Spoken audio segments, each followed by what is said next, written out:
We do have those concerns. I put a message out there on Twitter earlier about honesty being the best policy. I don't like to come up here and say that I am uncertain with some of the things and how they will play out the next 2 days, but unfortunately, that's where we are. So with that being said, it will be important to be able to get those warnings and just keep tuned here because it's a very dicey forecast and any little subtle change could have a significant impact on what we wind up with in the end here. So the timing seems to be pretty much the same. It's really the late afternoons into the evening, not just tomorrow, both days, Thursday and Friday. Okay, both days also present for us the risk of all severe weather hazards, damaging winds, large hail, tornadoes. Certainly a few of those are on the table as well. So that's why I say it's all about preparation here, safety plan, and have a way to get the watches and warnings the next couple of days. Radar is quiet for us here tonight, and it should stay that way probably for the majority of the night. But later on tonight, as a warm front starts to lift our way, and before the sun comes up in the morning, some scattered downpours, new thunderstorms may try to go up overnight tonight. Now, for the most part, I don't think all of us see that action. In fact, a lot of us won't. But should a storm or two manage to develop late tonight, could have some thunder, lightning, and maybe even a little bit of hail with that. Temperatures outside very warm tonight. We're in the upper 60s to around 70. We're not going to fall much. So here's a look at your category risk in terms of severe weather. The tri-state is officially under a slight risk tomorrow. And then as we go into Friday, we are in what we consider to be an enhanced risk.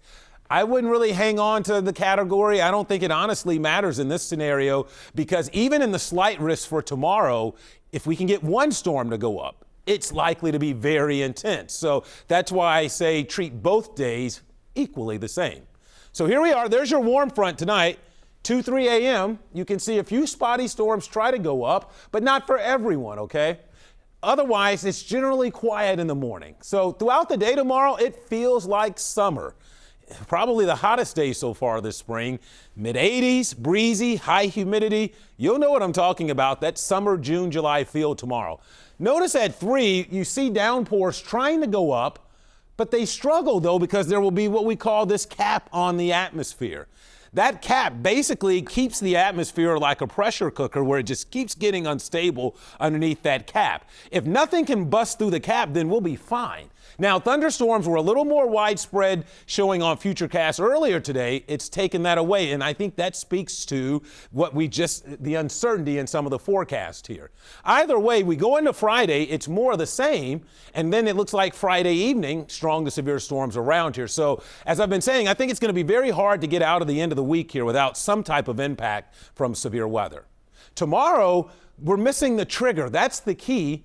The air doesn't want to rise on its own. We need something to get it rising. Otherwise, we've got all the other available ingredients at the top of the scale there.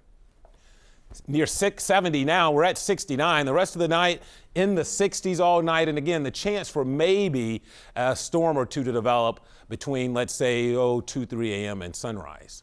So there's a chance for a late storm. Humid, 61 again. I don't expect much, though. Tomorrow feels like summer. The threat for afternoon and evening storms, some of which could be severe. Keep in mind, a lot of the day will simply be nice. It will be pool weather for a good majority of your Thursday. Here's your 7-day forecast. So there's your 2 weather impact days, Thursday and Friday. And what we are certain of, Mike and Cherie, is that the weekend is looking very nice right now. So I can at least end it on an upside here going into the weekend. All right, stay close to that WLWT mobile.